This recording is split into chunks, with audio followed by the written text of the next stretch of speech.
Assalamualaikum warahmatullahi wabarakatuh. Saya Denggara dari Ilmu Administrasi Negara semester 7. Di sini saya akan mempresentasikan seminar penelitian saya yang berjudul Dampak Pandemi COVID-19 terhadap Partisipasi Masyarakat dalam Pemilihan Kepala Daerah Serentak 2020 di Kabupaten Karawang.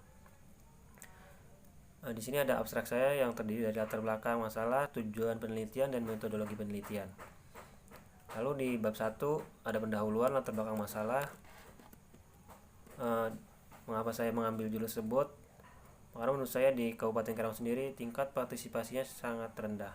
Terbukti pada 2018 di pemilihan gubernur dan wakil gubernur Jawa Barat, untuk Kabupaten Karawang sendiri hanya 68% tingkat partisipasinya, dan untuk khusus di Kecamatan Batu Jaya tingkat partisipasinya di bawah 50%.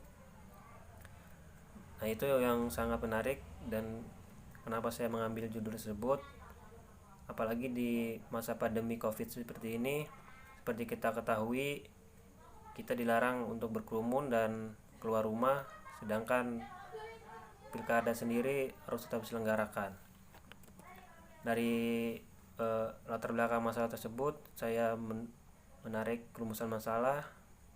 Yang pertama, bagaimana tingkat partisipasi politik masyarakat dalam pemilihan kepala daerah serentak 2020 masa pandemi Covid di Kabupaten Karawang.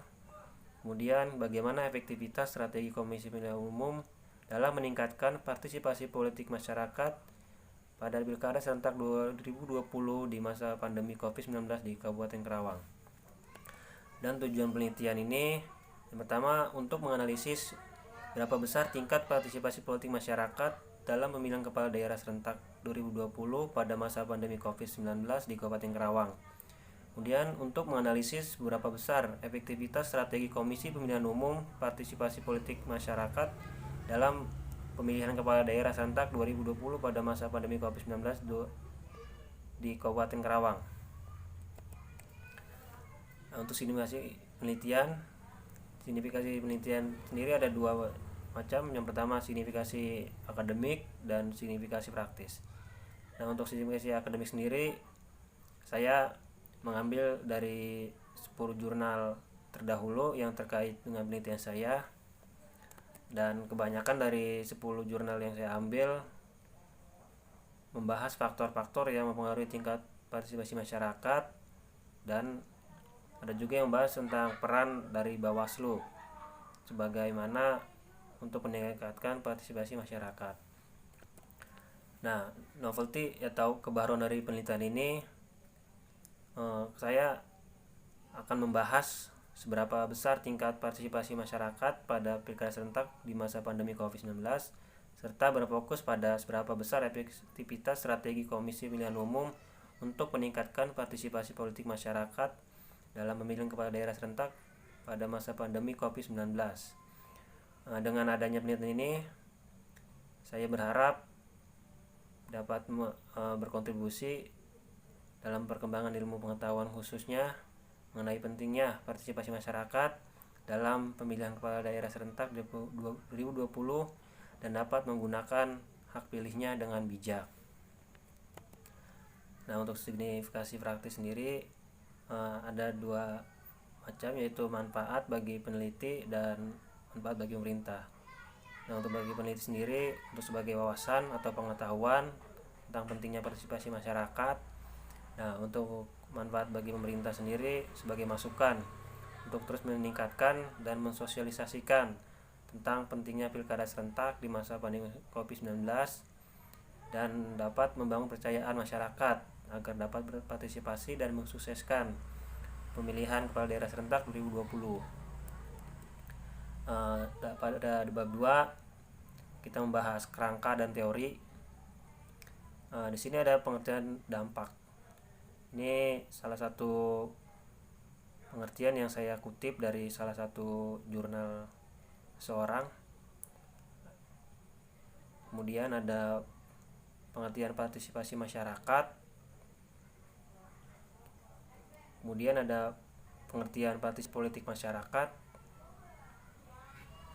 Kemudian ada pengertian pemilihan kepala daerah.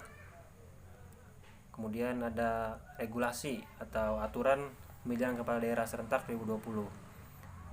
Nah, ini berbeda dengan tahun-tahun sebelumnya. Pada tahun 2020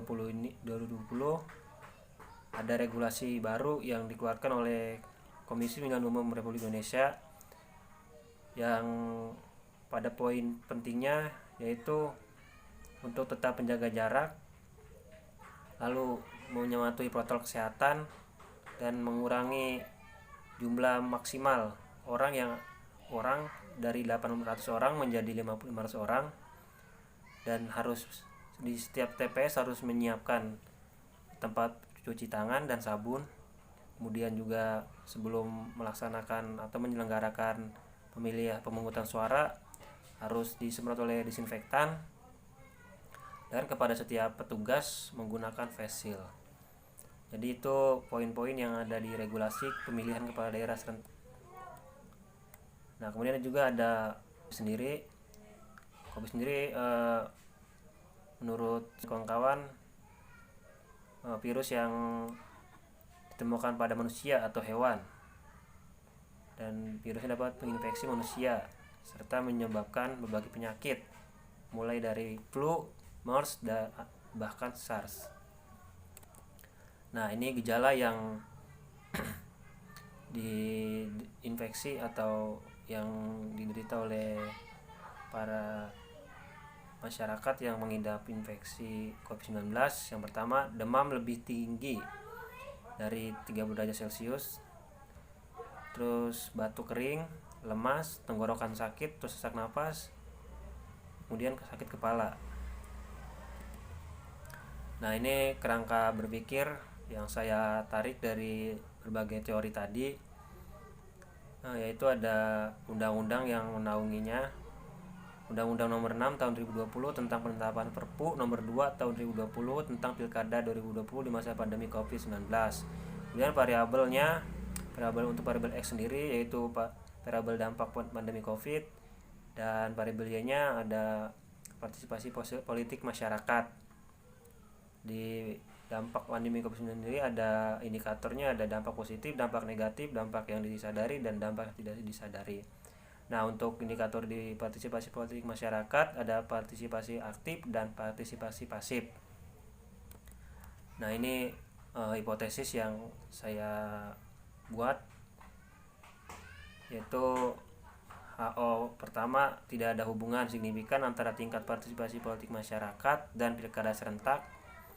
Kemudian H1 yang pertama, ada hubungan signifikan antara tingkat partisipasi politik masyarakat dan pilkada serentak 2020 di masa pandemi COVID-19.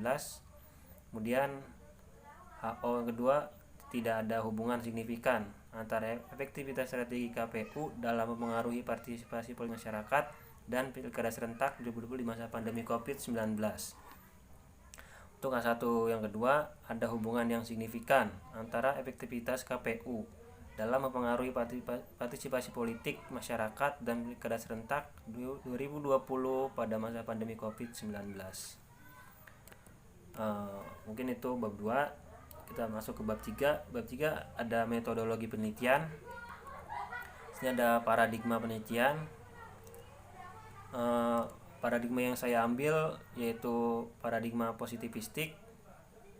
Mengapa demikian? Karena peneliti ingin menggunakan paradigma positivistik untuk menemukan atau memperoleh konfirmasi tentang hubungan sebab akibat dan persoalan sosial yang biasa dipergunakan untuk memprediksi pola-pola umum atau gejala sosial atau aktivitas masyarakat. Nah, untuk metode penelitian yang saya ambil yaitu kuantitatif, karena peneliti ingin mengetahui hubungan antara variabel X dan variabel Y. Variabelnya sendiri yang sudah ditentukan oleh peneliti yaitu variabel X-nya dampak COVID-19 dan partisipasi politik masyarakat sebagai variabel Y. Kemudian desain penelitian. Pada desain penelitian saya mengambil desain penelitian survei. Mengapa demikian? Karena untuk mengetahui gambaran umum karakteristik dari populasi dan untuk mengumpulkan informasi berbentuk kuesioner atau angket dan dari jumlah besar orang yang sehingga dapat dinyatakan valid atau reliable. Kemudian populasi di sini saya mendapatkan populasi dari Kabupaten Karawang. Jumlah populasinya sebanyak 1.656.200 orang dalam 30 kecamatan, terhitung dari daftar pemilih tetap pada Pilkada serentak di Kabupaten Karawang 2020. Nah, sampel yang saya akan gunakan dalam penelitian ini yaitu masyarakat yang berdomisili di Kabupaten Karawang dan terdaftar sebagai pemilih tetap pada pemilihan kepala daerah Kabupaten Karawang 2020 dan berpartisipasi menggunakan hak pilihnya untuk datang ke tempat pemungutan suara secara langsung. Nah, teknik perolehan data sendiri yang saya gunakan yaitu yang pertama studi pustakaan, yang kedua studi lapangan. Nah, untuk studi lapangan sendiri saya menyebar angket, kuesioner atau survei. Ya, mungkin angket sendiri kita ketahui di situ kita sudah menyediakan alternatif jawabannya.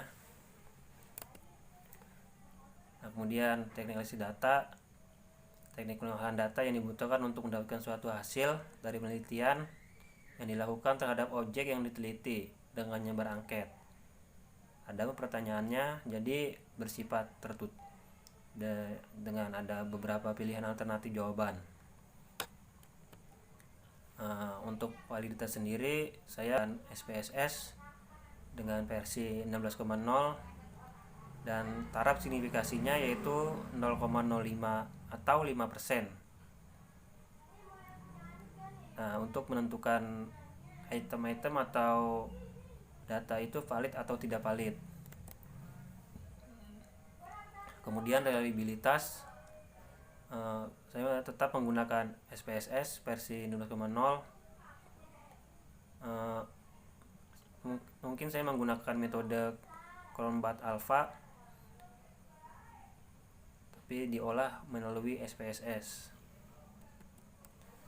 Nah, tempat dan waktu penelitian, penelitian ini berlokasi di kantor Komisi Pemilihan Umum atau KPU Kabupaten Karawang yang beralamat di Jalan Bypass Pangkal Perjuangan, Tanjung Mekar, Kecamatan Karawang Barat, Kabupaten Karawang, Jawa Barat. Dan yang lokasi yang kedua yaitu di kecamatan kabupaten, di setiap kecamatan Kabupaten Karawang. Adapun pelaksanaan ini dilakukan selama 5 bulan terhitung dari September 2020 sampai dengan Januari 2021. Penelitian ini pasti memiliki keterbatasan.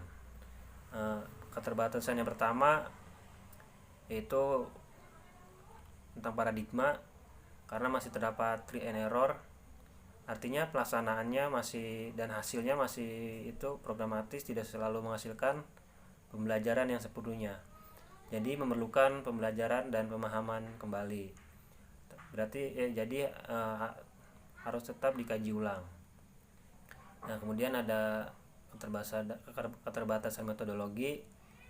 Mungkin yang pertama, karena metodenya yang saya ambil kuantitatif, maka di sini saya hanya menyajikan data berupa angka. Karena saya tidak melakukan wawancara mendalam, jadi tidak memperoleh informasi yang lebih dalam lagi. Kemudian dari yang kedua, dari segi data, karena teknik perolehan datanya menggunakan sampel yaitu cluster area sebanyak 100 responden yang tergolong banyak ya, sehingga waktu yang dibutuhkan cukup lama dan tenaga juga terkuras, apalagi jarak tempuh juga yang lumayan. Kemudian keterbatasan teknis, mungkin dari segi penulisan atau sistematika penulisannya masih banyak menggunakan tutur atau aturan penulisan yang salah atau tidak konsisten. Salah satunya dengan pemilihan kata, memilih bahasa asing, kemudian pemakaian kutipan, mulai paragraf baru, menyusun daftar pustaka, dan daftar rujukan yang masih salah. Dalam penulisan ini peneliti banyak juga memasukkan pendapat dan hasil analisa sendiri yang dimasukkan ke dalam penulisan. Mungkin itu kekurangan dari secara teknis. Yang kedua dari segi teori ya, peneliti masukkan banyak teori terkait judul penelitian namun terkesan terlalu banyak karena peneliti masih bingung atau belum bisa memutuskan secara bijak mana teori yang akan diambil. Mungkin cukup sekian presentasi dari saya. Mungkin masih banyak kesalahan tutur kata atau penyampaian saya yang terlalu cepat atau pembahasannya yang kurang jelas. Saya memohon maaf. Cukup sekian. Assalamualaikum warahmatullahi wabarakatuh.